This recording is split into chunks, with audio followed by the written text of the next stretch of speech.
Martin. So we're at the ESCMID poster session and we're going to take a look around and see what we can find. It's always a good session. So we'll try and find some gems for people to have a listen to. Yeah, just look for the left field stuff and so we can drag a few authors into the conversation as well. That's always quite good fun.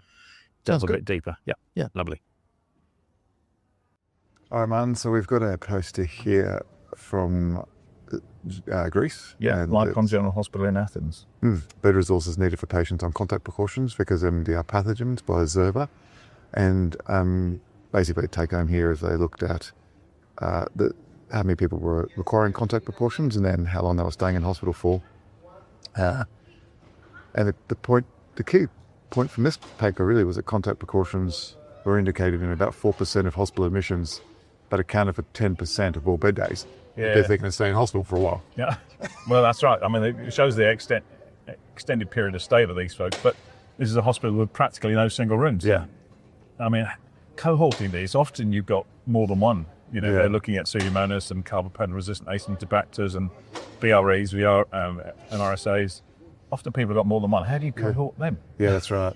So they had take the most significant pathogen. You guys all go together. Yeah. So really, this is an interesting way of just being able to demonstrate your need for single rooms. So they just looked on daily records of people who had MBRs, monitored that over time. It was probably a good, useful thing to say. We haven't got enough beds in our hospital. We haven't got enough single rooms in our hospital, and probably not a bad little simple thing to do if you want. On average, 40 people every day needed isolation. Yeah, that's right. It doesn't say the hospital bedside. No, it doesn't say the bedsides, but I mean, that's... Anyway, it's something simple you could do in your own hospital to monitor the need of MBROs. And help you make a case where, you know, if there's a rebuild, okay, we need more single rooms. Yeah. Easy. Good. Thanks, Martin. Lovely. All right, Martin, so we've got another poster here. Infection prevention in hospitals in Germany and Spain, a Google Maps review analysis. I mean, the title just makes you think, oh, I'm really going to look at that, because I've never seen anything like this before. All right. Nikita Srivastava, yes, is the first author. So they used Google Maps of 30 hospitals in Germany and 32 in Spain. Hi. And g'day. Is this you? Yeah. Ah, okay. Let's stop that. Let's stop that. And the authors just turned up, so we're going to have a chat. Yeah. So you did a Google Maps review of 30 hospitals in Germany and 32 in Spain. What does that involve? Oh, sorry? What does that involve? How did you do it? How did you do it? Oh, I scraped the reviews from Google. So you can just do it with Selenium, like Python allows you to, I use it with Google Colab, and Python has a package that allows you to extract it with the API. It's legal and you don't have to like surpass GDPR or something. You can just do it, and it's for free. So you don't have to spend money, and that's why I use Google Map reviews and not Twitter and stuff, because that's very expensive. You could be a bit swayed on Twitter too, couldn't it? So you can just scrape it. I just coded with Python, and it's not that difficult. Yeah, okay. And so there were about 15,500 comments about hospitals. Is that? Yes. Like I had more than that. I think I had like around. When I scraped, it was around 32,000 comments in general, but not all comments talked about a department, you know. Some of them were just like, oh, this hospital is good or bad. And I specifically wanted to extract the comments that mentioned a department in general. So when I did the filter, it reduced down to 15,000. And then with that, I further reduced in like how many of the reviews were talking about IPC in general, like hygiene or cleanliness or, you know, vaccinations and stuff like that. So. And about a third, 5,000. I'm shocked. I'm sorry? I'm quite shocked about how, you know, what proportion, 1/3 of the hospital reviews mentioned an IPC related issue. Yeah. So, but I think it's also relative, like it's defined, how do you define IPC? Like in our hospital, IPC is like a broader category, so we include a lot of things that would involve IPC. But if you're more conservative, like what?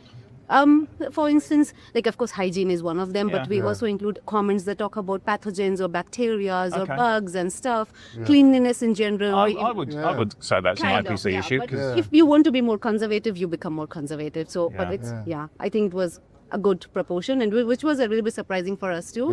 But and a lot of comments from the ED. all of them. I suppose a lot of people just go to there and go away, so they're and they're waiting around for ages, so you see everything, don't you? Yeah.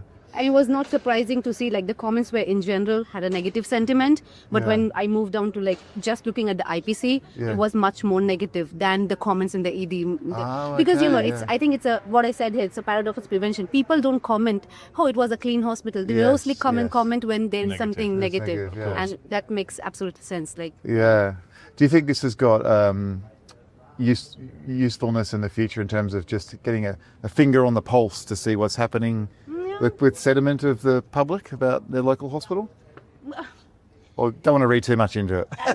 No, I would not say that. I mean, I just realized because the idea was basically to start Google Map reviews for kind of looking at surveillance, if it is possible to do a surveillance of some emerging disease or something. But I soon realized it's not. And this is what you can basically do, because the comments are always qualitative. Like people just comments about, and it's not quantitative. You can never, nobody comes and mentions more about the symptoms. They mostly comment about the hospital and So if you want to do something like that, I think Google Maps Review is really nice. It's cheap, it's free, you have a huge amount of data. It's unstructured, so that's a little bit of a hassle, but still fine. But I think, and then we moved to something else for the surveillance data. But we soon realized that Google Maps Review is not for surveillance, but just a qualitative analysis. Perfect. Interesting. I mean, there was a paper a few years ago showing that patients' perceptions of their hospital on questionnaires actually correlated with the infection rates in the national bloodstream infections work in the UK. So patients pick up a lot more than we think. They were actually a good predictor of how you were doing. That's absolutely right. And because sometimes if the survey that the hospital does by itself is basically, you have a fixed number of questions and you answer them accordingly. Maybe there are some things that the patient want to say, but they don't have the space to say that. And so when you go to Google Maps Review, it's like outbursts of whatever they want to say. They have all the space to just say it. So I think it's more of it gives you a bigger picture and a more truthful picture than just looking at the survey data that even our hospital has. Like they do a survey, but I think it's a little bit underrepresentation what patients actually feel. So great. Thanks so much for your thank time. you so much. Yeah, that was so nice. Thank you. Okay. All right, Martin, we've got one from the Netherlands here called gram-negative bacteria on high-touch surfaces in Dutch long-term care facilities. And the author's Kay Hallanen. I was interested in this because I have really not seen very much about what is a high-touch surface in a long-term care facility. I'm not sure anyone's ever done the study, but actually I think they just predetermined what high-touch surfaces they were going to sample rather than actually assessing what surfaces are high-touch. But they picked things like the living room and kitchen table edges and chair armrests and door handles, that sort of stuff. Toilets and toilet areas as well.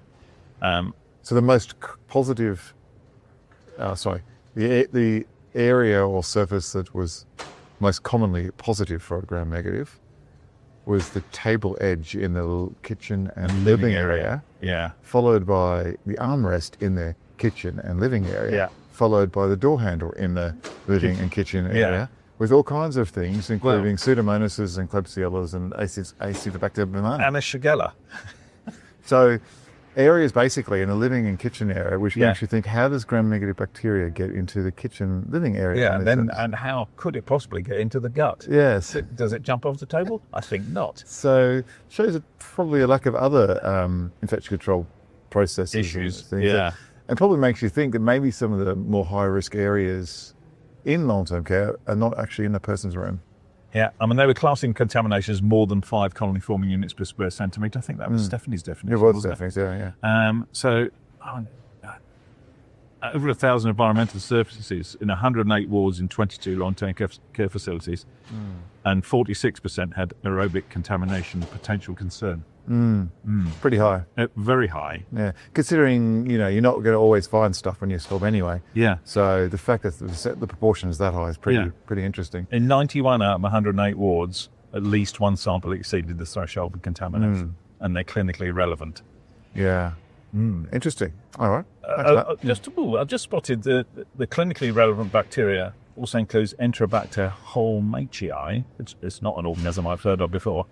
I'd love to know what the antibiotic resistance was like with that, because if that's carrying plasmids that can go to others, that may not be a clinically significant organism from an infection point of view, but it might be a donor. Maybe we'll try and catch the author on that one. Yeah. All right. Okay. Thanks. Nice. Martin, you've got something?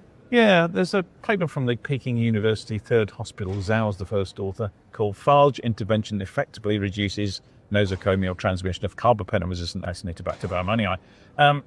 And so they've got an issue in their hospital with Acinetobacter, and they thought, instead of using conventional chemicals, could they use phages? So I collected 56 different Acinetobacter strains with quite a lot of diversity from clinical environmental samples in the respiratory intensive care unit. And then using those as hosts, they managed to isolate some phages from sewage samples. And they selected 3 of them, which actually had a broad host range and effective lysis, and formulated to do a cocktail for environmental intervention. They then used this once a day for a month on all the surfaces in the intensive care unit. I'd love to know how they did that too. I'd love to know how they did that, how exactly they did that. Yeah. But after a month, the relative abundance of Acinetobacter dropped, and their clinical isolation rate of carbapenem-resistant Acinetobacter also dropped, and the presence of antibiotic resistance genes dropped. Thing is, this is particularly focused because it's only going to be effective against the target organism. I was just wondering, if you have a bug that you cannot shift, is this an intervention that would work as a short-term intervention? I wonder how practical it is.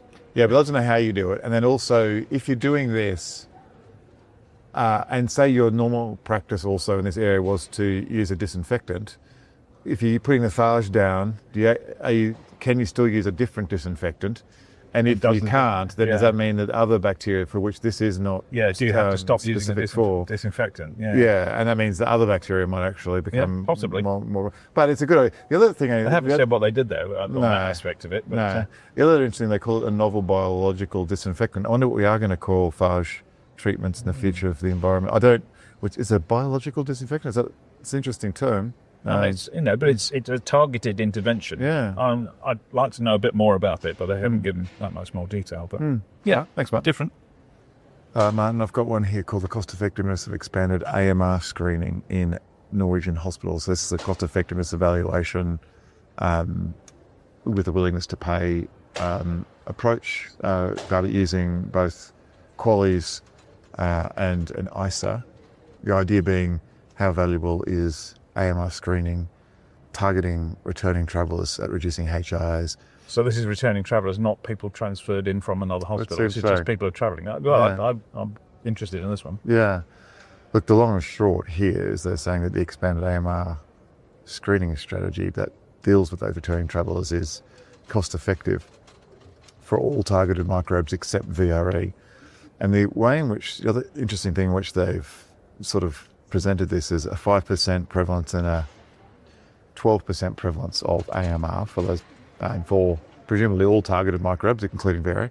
And they've got a heat map which shows the probability of the efficiency. I could say it's the probability of it being cost effective at 5 and 12%. And even at the 5% level, when you're thinking about QALYs, is greater than, we're talking generally about 85% probability it's going to be effective, and that's interesting. And of course, as you have higher prevalence, the probability is higher. So they sort of suggest that the cost of isolation in the beginning is compensated by the potential higher costs of infections that arise from transmission. And that expanded screening guidelines, in the most part, are justified, particularly in high prevalence areas and those with inadequate IPC systems. So that's sort of one. I like the heat map, and we'll take a picture of it and show that one on the podcast as well. Yeah. Brett, what you found? This one's called Successful Development of a Peer-Led Infection Guideline Club. And Dr. Reynolds is from Royal College of Physicians Ireland, is the author of the poster. So the idea was to try and provide a safe space for evidence-based discussion of evidence-based guidelines. And they created a sort of a peer guideline review club. And people could join this on a voluntary basis via WhatsApp. They had a monthly session where people took it in turns of presenting about a different guideline, 2 20-minute presentations and then some discussion. I think it sounds like the WhatsApp group also allowed that discussion to continue after and in between sessions. They did a survey to evaluate it, and some of the feedback was interesting. Some of the quotes here actually gets me thinking about guidelines and building confidence in a safe space. good to hear from different trainees discussing the guidelines. And they were talking about different guidelines from things to do with community-acquired pneumonia to tuberculosis, meningitis, to endocarditis-related treatment.